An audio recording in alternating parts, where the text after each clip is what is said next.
নমস্কার বন্ধুরা, welcome to আরকে sports. তো গাইস, এই ভিডিওতে বেশ কিছু গুরুত্বপূর্ণ আপডেটস তোমাদের মাঝে আজকে শেয়ার করার আছে।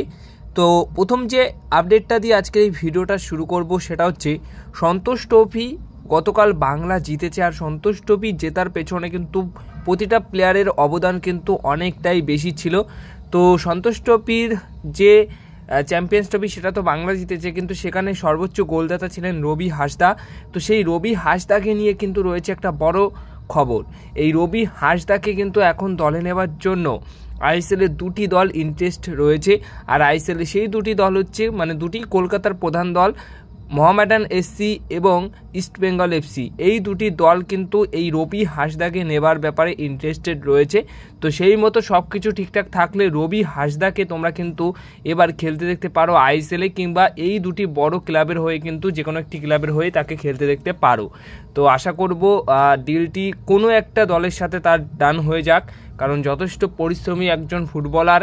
তো সে এত সাফল্য পাওয়ার পর যদি একটা দল ভালো দল পেয়ে যায়, বড় দল পেয়ে যায়, তাহলে কিন্তু তার জন্য এটা অনেকটাই ভালো হবে। তো এরপরে যে খবরটা শেয়ার করব, আগামীকাল মোহনবাগান দলের নতুন বছরের প্রথম একটা ম্যাচ রয়েছে। নিজেদের ঘরের মাঠে হায়দ্রাবাদ এফসি দলের এগেনস্টে ম্যাচটা খেলবে।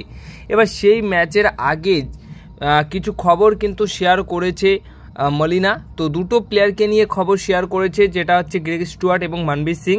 তো প্রথমত মানবীর সিংকে নিয়ে কি বলেছেন, তো মানবীর সিং দেখো, তার ফ্যামিলির জন্য একটু সময় তাকে দিতে হয়েছিল, কারণ তার সদ্য তিন দিন আগে তার বিয়ে হয়েছে। তো সেটার জন্য তার সময় একটু ফ্যামিলিতে দিতে হয়েছে। তো তিনি কলকাতাতে ছিলেন না, প্র্যাকটিসও করেনি। তো লাস্ট যে প্র্যাকটিসটা হয়েছে হায়দ্রাবাদ ম্যাচের আগে, সেই প্র্যাকটিসেও তিনি ছিলেন না। এবং জোসে ফ্রান্সিসকো মলিনা তিনি কনফার্ম করেছে মানবীর আগামীকালের ম্যাচে প্রথম থেকে খেলবে না, তিনি রিজার্ভ বেঞ্চে থাকবেন এবং সেখান থেকে তাকে নামানো হবে। তো এখন কথা হচ্ছে তাহলে তার বদলে কে খেলতে পারে। তো তার বদলে অবশ্যই শুরু থেকে খেলতে পারেন কিন্তু সাহাল আব্দুল সামাদ। প্র্যাকটিস দেখে যা বোঝা গেছে, সাহাল আব্দুল সামাদকে ওই পজিশনে খেলানোর জন্য কিন্তু মোটামুটি প্রিপেয়ার করা হয়েছে।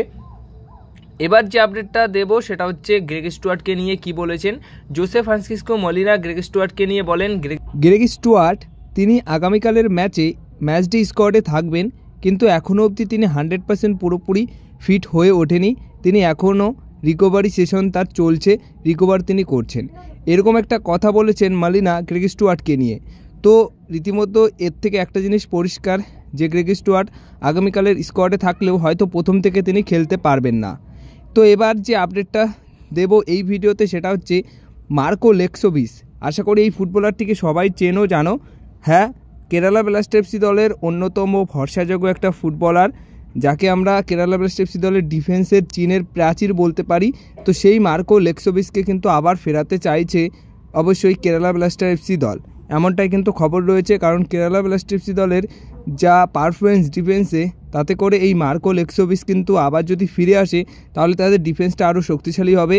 আর মার্কো লেক্সোভিচ যখন ছিল ডিফেন্সে, তখন কিন্তু কেরালা ব্লাস্ট এফসি দলের ডিফেন্স অনেকটাই মজবুত ছিল, কিন্তু তিনি চলে যাওয়ার পর ডিফেন্সটা সেইভাবে কিন্তু আর মজবুত করে রাখতে পারেনি কেরালা ব্লাস্ট এফসি দল। তো 33 বছর বয়স রয়েছে, এখনও সেই ভালো পারফরমেন্সের মধ্যে দিয়ে রয়েছে। তো সেই মতো তাকে ফেরানোর একটা চেষ্টা কিন্তু কেরালা ব্লাস্ট এফসি দলের রয়েছে।